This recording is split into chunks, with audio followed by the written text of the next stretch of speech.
What's going on, everybody? It's the Scene Snob here, and this is the Scene Snobs podcast. This is actually just a quick intro. It's a very special episode because I did my first interview for the site with director Rodman Flender about his new movie, Eat, Brains, Love, and his storied career. So what you're about to see is we sat down at the Alamo Draft House. Psycho Cinema put on his movie, Eat, Brains, Love, and I got to see it after the interview, and it was terrific. Go check out my review of it on the Scene Snob Reviews on the YouTube channel. Remember, give us likes, give us a follow at the Scene Snob on Instagram, Twitter, or Facebook, the Scene Snobs channel on YouTube. So really look forward to it. Hope you guys enjoy it. I know it was a little shaky because it was the first one, a little nervous, but Rodman was a great guy. Had a great conversation with him. And just enjoy it. Here you go. Here's my interview with Rodman Flender. Thanks, guys. Welcome to the Scene Snobs podcast. I am your host, Mick Manhattan, and I'm joined here today by acclaimed producer, director, writer, and actor Rodman Flender, from such movies as Idle Hands, The Unborn, various TV shows like The Office, Tales from the Crypt, some of my favorites, Party of Five, and we're at the Alamo Draft House. And Rodman, how you doing today? I'm well. How are you? Doing well. I also make a mean BLT. You listed all my... You can't tell me that. You can't tell a big guy that and then not make me one. So Okay. we're going down to the kitchen after, Yeah, right? we are in the Alamo Draft House where they do have a nice, terrific kitchen. So, yeah, I'll get in there and make a BLT. I've been known to do that. From New York City, which I know very well from being from Jersey City. Yes. Well, your last name's Manhattan, so... Yes. Well, I did live in Brooklyn for a little while. Okay. So I wanted to ask you about that. Your mother was a Broadway dancer, right?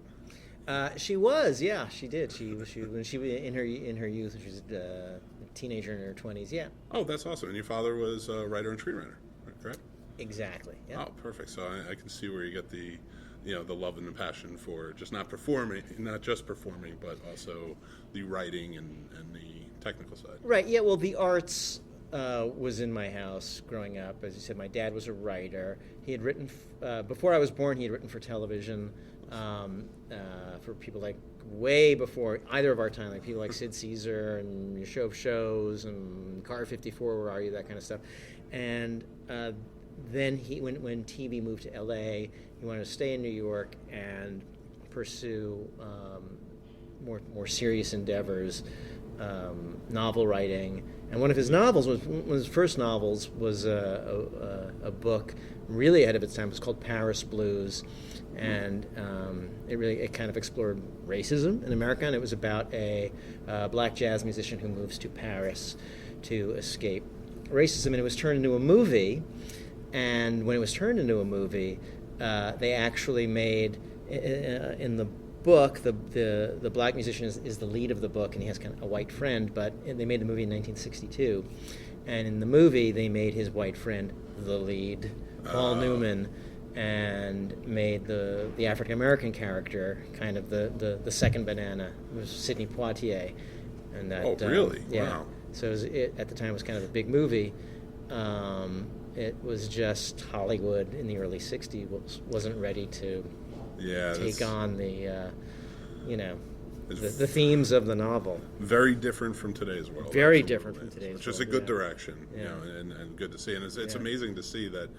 Even for you to say that, like Sidney Poitier, to be second fiddle. Now, I take nothing away from Paul Newman, and as great as an actor as he is, Sidney Poitier, he's like one of those iconic, figures in the industry. Yep. That, it's funny to see that. And there was a time when, he came second fiddle, but that is amazing. In fact, that was 1960. 61, 62, something like that. So early in his career as well. So. That's amazing. I actually want to read that book. Sorry, I wanted to write down the title. And the movie is now streaming on the Criterion Channel, if you have that. Oh, okay. Very cool. Well, that's kind of led me into, you went on, now, when did you really get started into, I know you were in acting first, and you did Broadway, and right. You did movies, television, and everything. As a child actor, yeah. Oh, really? Yep. Anything of note that I might not know, or? Nothing I want to admit to. But I had as a kid I had an okay career as a child actor, Nice. And after I got out of college, I was just like another 20-something guy with a resume in New York City, competing with everyone else and everyone who had moved to New York. And I was talking to some acting students today at Shenandoah University here in Winchester, and was telling them, you have to love it more than anything, because it's a very difficult lifestyle. It's a constant rejection. You cannot beat yourself up after an audition. You just have to kind of go in and do your best and move on to the next. And that lifestyle after I got out of college was not for me. Let's put it that way. And but I also did love filmmaking and had an opportunity to go work for Roger Corman, and so I grabbed that and just kept going in that direction. Yeah, that's actually one of the things I wrote down that I want to talk about was Roger Corman. I look up to Roger Corman a lot, especially because I came from a producing background. So, and there's a guy who never lost money, never lost a dime, his book, but and he's a polarizing figure when you hear him talk too. So, and when I heard that you would work for him, he's very, when I say polarizing, I mean maybe not polarizing, but influential in the filmmaking world, with how he's done so much, made so many movies, right? And yet it's almost like a niche, his movies, you have to love the cult, he didn't get the recognition he deserved, I guess I should. Right. Well, I mean, the interesting thing about Roger is if he were a film school and you look at the graduates of his film school, they're more successful filmmakers than NYU and USC and UCLA and all the film schools combined. Just in terms of directors, Francis Coppola, Martin Scorsese, Jonathan Demme, and the list goes on and on and on. Actors, Jack Nicholson, Sylvester Stallone. And even behind the camera, when you get into the technicians, you have Academy Award-winning directors of photography. The first two movies I did for Roger Corman, Wally Pfister shot, who has won an Academy Award and has done amazing work with Christopher Nolan. So, when you look at the movies, I love them. Some are hit, some are miss. They are, I guess, what many people call kind of exploitation movies. But he's given a lot of young, inexperienced people their first break and their first opportunity, and I'm one of them. Yeah, and truly amazing too. You started out in the ad department there, right? Advertising for was it Concord New Horizons? Concord New Horizons. That's right. That was my first job for him. Was head of marketing, and we're sitting in this room, and I'm looking around at all these posters and thinking, what would Roger approve of, and what would, because some of these posters like Pacific Rim. These are really, kind of the same things that Roger, that we were doing for Roger. There's a Beauty and the Beast poster with all these faces. There's not quite as much sex on some of these posters here that Roger had front and center on the posters that we did. But a lot of what we did and a lot of what I learned, and even in terms of storytelling and movie making, I learned a lot by starting in the ad department, seeing, what is it about the story, what is it about the movie that you can put on a poster and sell, and someone today in the class asked me about the elevator pitch, which I guess is how do you sum up a movie if we were in an elevator together. And I was going to say, well, I guess that's the same as the poster. It's what's the one sentence ad for the poster that you can sum up the movie in. Yeah, that's what we've always took it as the log line. Just run in and give that as quick as possible. But yeah, the poster is such an important part. Yeah. And then you moved over to Vice President of Production, correct? That's correct. Yeah.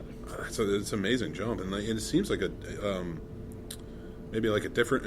What's the big differences between going into advertising? I know you always wanted to be into directing and things like that, so you were probably set to go into that production world. But how crazy was that jump from going from advertising to production? It was it was obviously a bigger jump. It wasn't even necessarily a job I wanted because I wanted to direct. I wanted to get out of the office and get on the set and direct. And at that time, Roger was about to direct the first movie that he had directed in over 10 years or 20 years or something like that, and that was it was called Frankenstein Unbound. Oh, okay. And he knew I wanted to direct, and he said, "Okay, I'll give you a shot. I'll give you your directing shot, but first." The head of production was moving on, and he said, "I'm leaving to go to Italy to shoot this movie. So I'm going to give you the keys to the kingdom, and you run the studio while I'm gone. And then when I get back, you can direct a movie." And I think I did. I must have done too good a job because he kept me on as head of production for 2 years. He said I could direct a movie after 1 year, but he kept me on for 2 years. And that was my film school. I didn't go to film school, but. What a film school. I produced 23 movies, and some of them were great, and some of them were really terrible, and I got to learn on the job and learn from other directors' mistakes. Yeah. So, before I made them myself. Well, you produced Carnosaur, correct? Yeah.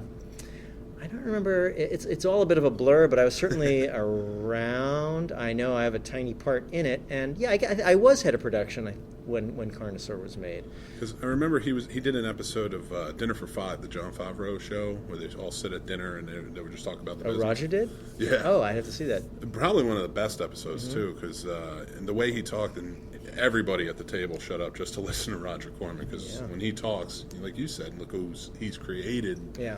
The jobs he's created. And he chooses his words carefully. Unlike myself, who tends to blather on and on and on, Roger's very soft-spoken, and yeah, he chooses his words carefully, so when he speaks, you listen. Oh, absolutely. I mean, I've read his book for, because like I said, getting into producing, you can't steer away from Roger Corman. He's one of the best. Yeah. But, so taking that, your first production with him, your first directing project was The Unborn, correct? Right. Was there something you wanted to ask about Carnosaur? Or the reason I bring that up is because he talked about Carnosaur in that, and sorry, I started moving away. That's okay. So he was talking about how, like, when they made Carnosaur, they made a certain amount of money, and then that was the mark.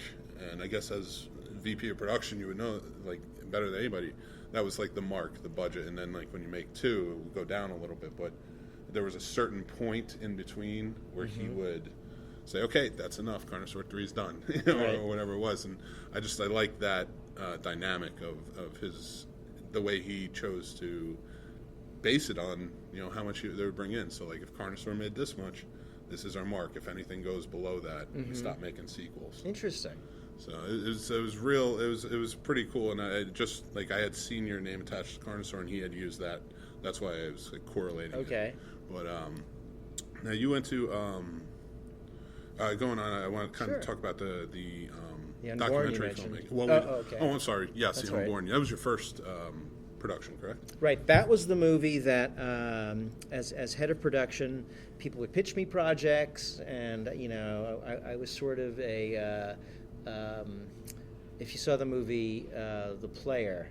I was sort of the low-budget exploitation Tim Robbins in the movie The Player. I wasn't the head of the studio. I didn't have final say, but people in that movie who would come in and pitch projects to Tim Robbins, and then he would take them to his boss, and his job was on the line.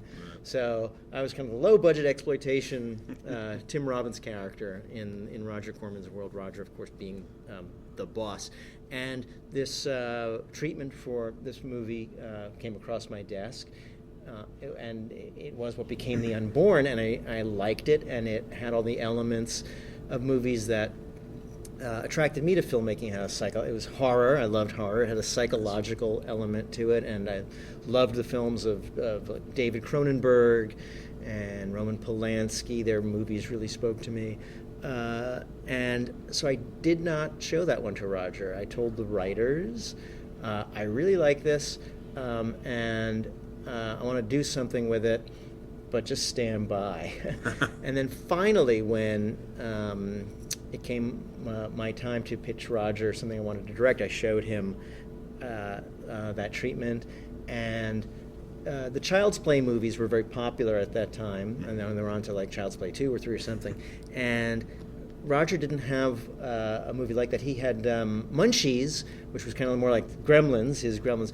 But I think he saw in the treatment for the unborn the opportunity to have like a little, it would have been a fetus, but a kind of a little creature, child's play, that was more like Chucky, more horrific and dangerous and would kill people. I wasn't interested in that aspect of the story so much. I was really interested in the psychological, the Rosemary's Baby, repulsion potential of it. So we had a little bit of a difference of opinion. I think if you look at the movie, I think I won. I think it's like 70% psychological, maybe 30% child's play. Yeah. But that was that was how I got into directing, and that was my first experience as a director. That was, and it just got re-released on Blu-ray by Scream Factory. Scream Factory did a fantastic 2K restoration of it, and it's beautiful. And again, Wally Pfister. I'm looking at a poster of a movie he directed, Transcendence, right now. Yeah, Wally Pfister shot that. And you mentioned Carnosaur. It all comes around. Carnosaur was directed by my friend Adam Simon, who I knew from college. And Adam's movie, Brain Dead, also got re-released by Scream Factory. Nice. Yeah. And so Adam interviewed me for the director's commentary on the Unborn re-release. And then I interviewed Adam for the director's commentary on his movie Brain Dead. And in true Roger Corman fashion, we did them back to back, which Roger would have loved because they got 2 audio commentaries out of 1 booking of a recording studio. So that is awesome. That's really cool. Yeah. Now I'm going to pick that up. Actually, that and Brain Dead, I am a fan of both. And I didn't know that they were just released on Blu-ray, so that's really cool. Yeah, and they really did a beautiful job. And Scream Factory is. They've been bringing back such an array of like beautiful movies, like you said, like the exploitation or the for lack of a better term, like the B movies or things like that. Yeah, but they really treat them with love and respect, and I do find that more and more of them have respect, more so now than maybe at the time, which is great to see. Well, it's so interesting with labels also like Vinegar Syndrome or Severin or Code Red even. So many of these movies look so much better than they ever did, or some of them even have a right to look. I mean, I grew up very close to 42nd Street back in the heyday of the grimy grindhouse days of 42nd Street, and I saw some of these movies, some of the Lucio Fulci movies, and they were banged up prints, and they looked terrible. And now they're finding the original camera negatives and doing these beautiful 2K and sometimes 4K scans, and it's like they look better than ever. So we're sort of in a golden age of appreciation for these B movies or exploitation movies. Absolutely, and it is great to see. Yep. So you were going back and you're saying when you went to school, you went to Harvard, correct? I did. And you studied documentary filmmaking? I did. When I was at Harvard, it's a little different. It's different now. And a lot of directors are coming out of the program because they do. But when I was at Harvard, it was only documentary filmmaking. That was it. And Ed Pincus, who passed away recently, did a movie called Diaries, which was fantastic. And Ross McElwee, who, if you're a fan of documentaries, did Sherman's March, among many others. They were my teachers and mentors there.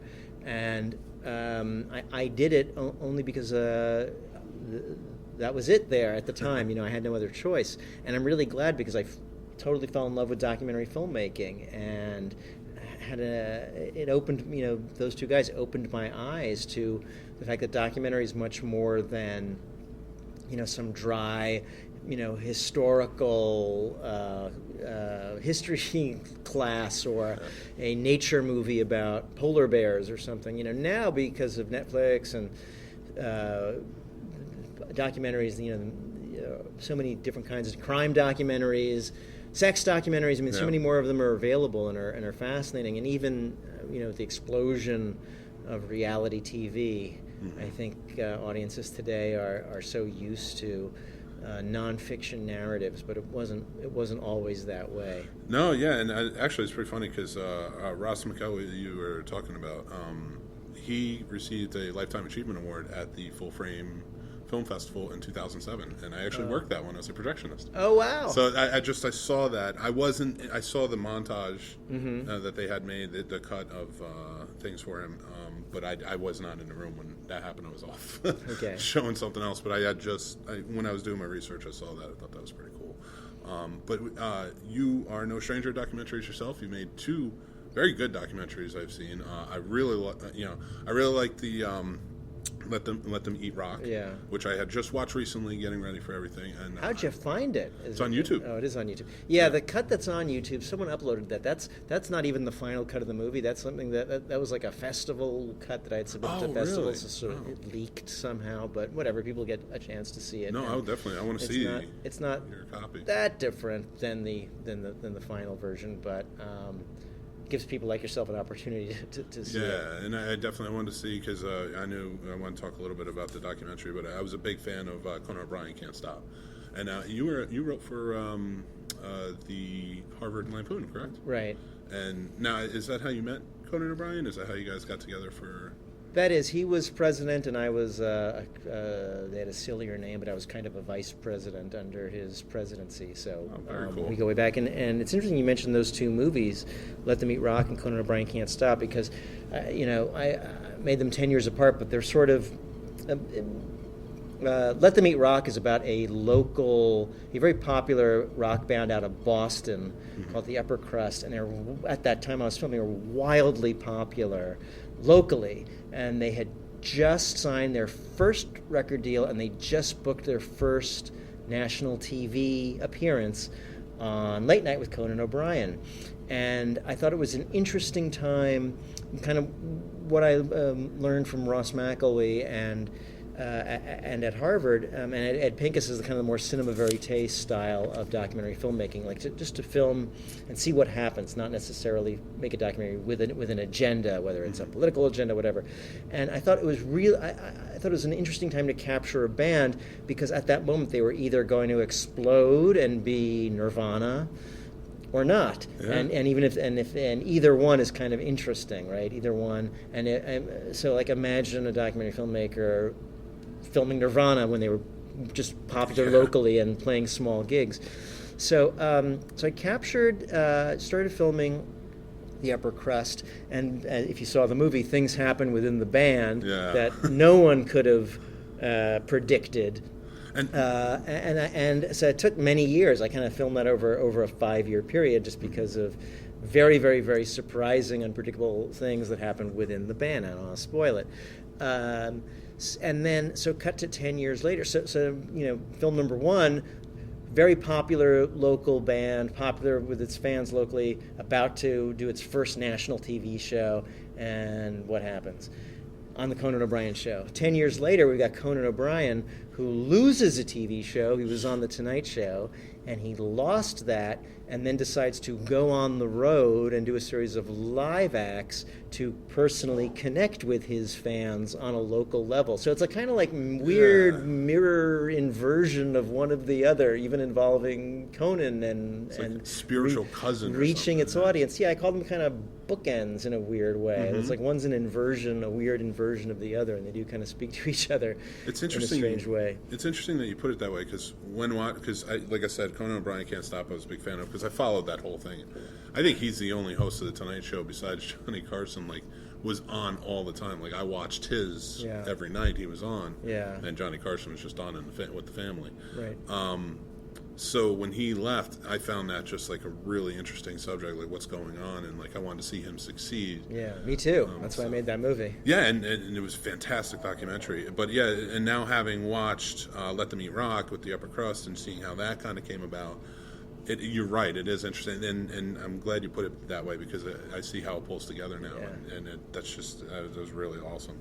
But so we were going in, and I also want to talk to you about your TV show, your TV directing. You got into TV directing right around the time you were not shortly after you were directing. You started directing The Unborn, and your second feature was In the Heat of Passion. In the Heat of Passion, which you wrote too. I did. Yes. Yeah, I'm sorry, I have not seen that one. I did see The Unborn years ago, but I did not see that. Yeah, one. That's kind of harder to see. It never came out on DVD. It came out on VHS and Laserdisc.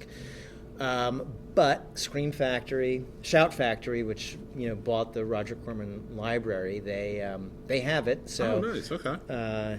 If people want to see it, Right. write to Shout Factory on their Facebook page, and they listen. They see what fans they see what fans want to see and watch. And if you put In the Heat of Passion on there, who knows? Maybe they'll give that the same treatment they gave The Unborn. Yeah. No, definitely I will do that. Yeah. Because I do want to see it.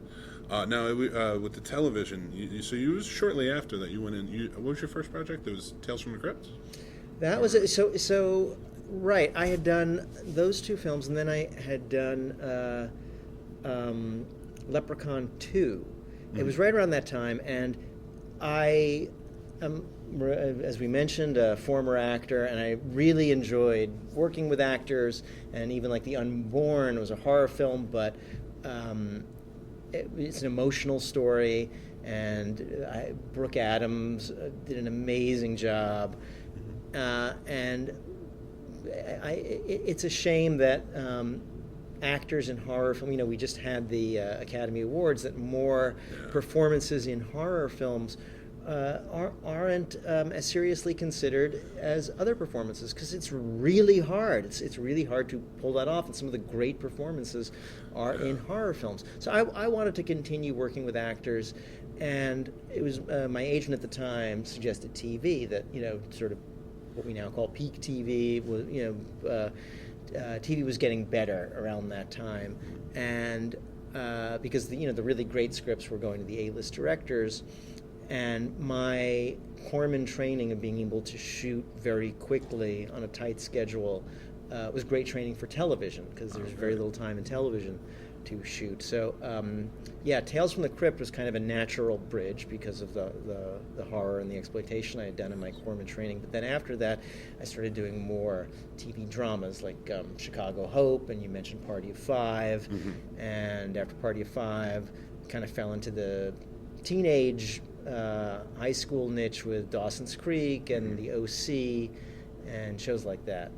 And to speak on that, you also directed Idle Hands, but that was in between while you were directing Let Them Eat Cake, correct? Didn't you leave? Right, well, as I said, there was like a 5-year break in filming of Let Them Eat Rock. It was too... Rock, I'm sorry. Yeah, it's all right. You're not the first. No, it's...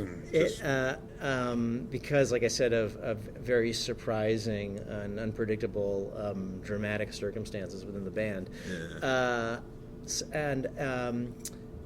So yes, I did do kind of Idle Hands between those two segments of shooting. I'm sure many young men were very appreciative of introducing Jessica Alba to everybody.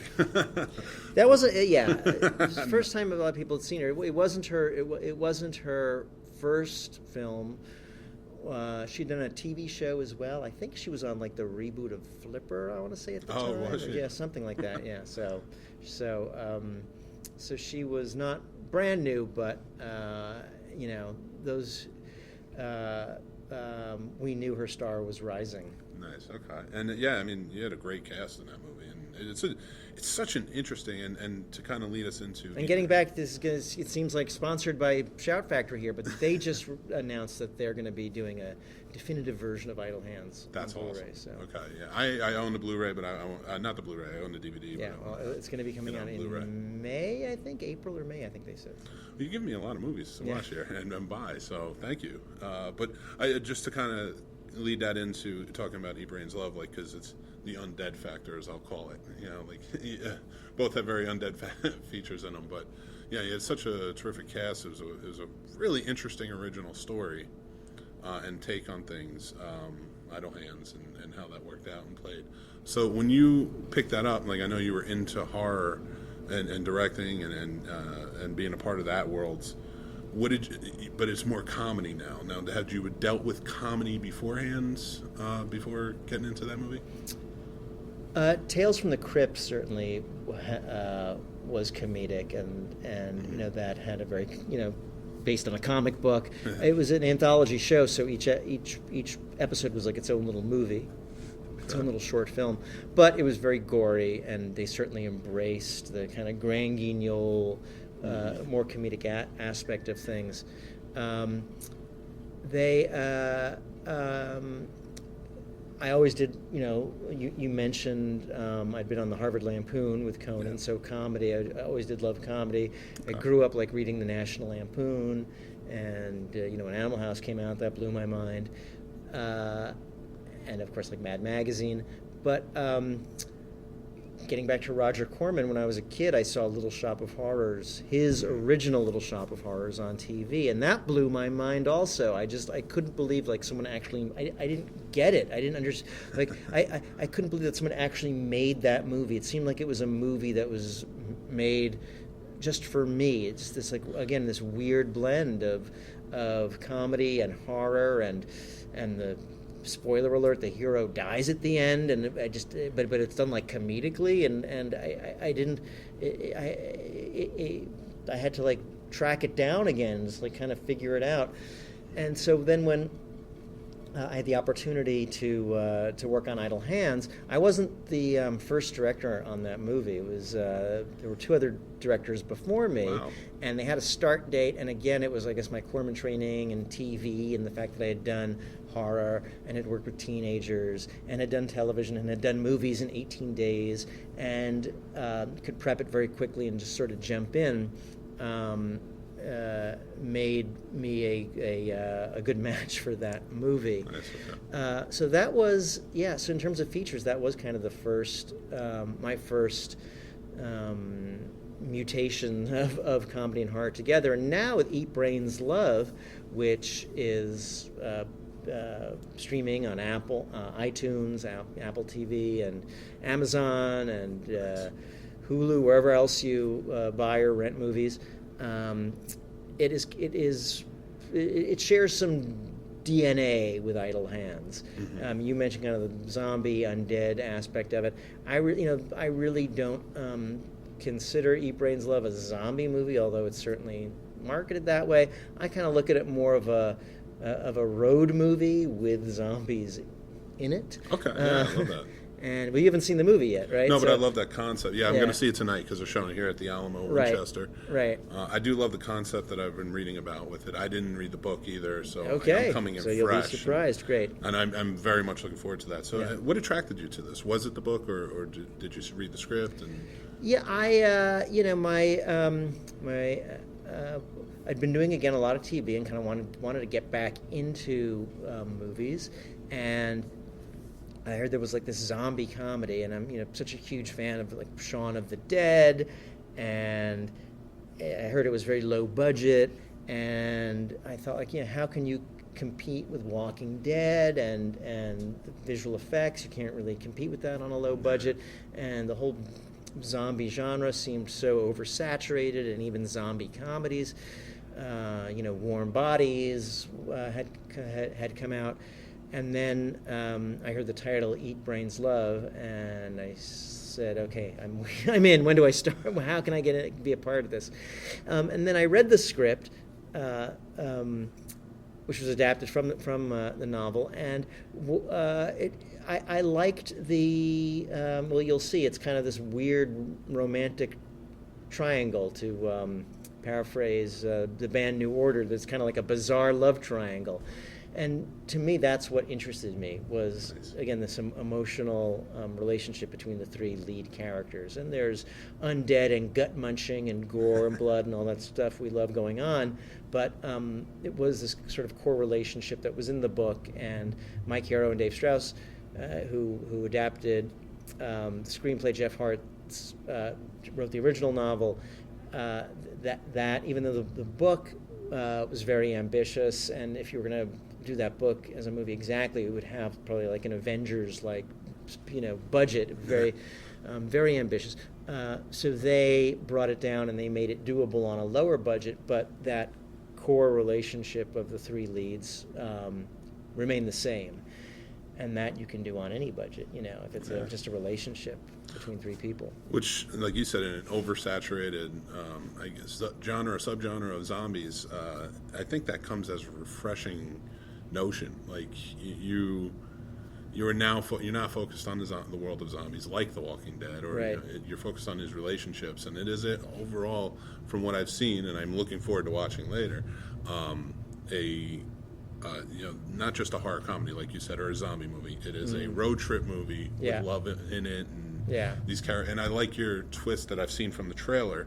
Of they kind of switch back and forth. The hunger is what takes them over in terms of the zombies. Yeah, I haven't seen that before, so that's a refreshing take as well. So great. Well, I really appreciate Rodman. I really appreciate you being on the show, and I really look forward to the movie and seeing everything else. We've mentioned a lot of movies out there, everybody. So get to Shout Factory, get those movies, check them out. They're very good. And check out Eat Brains Love on iTunes. Yes, that number one. Go out there and check it out. Yeah. So thanks again. Really appreciate it. Thank you. And take care, everybody.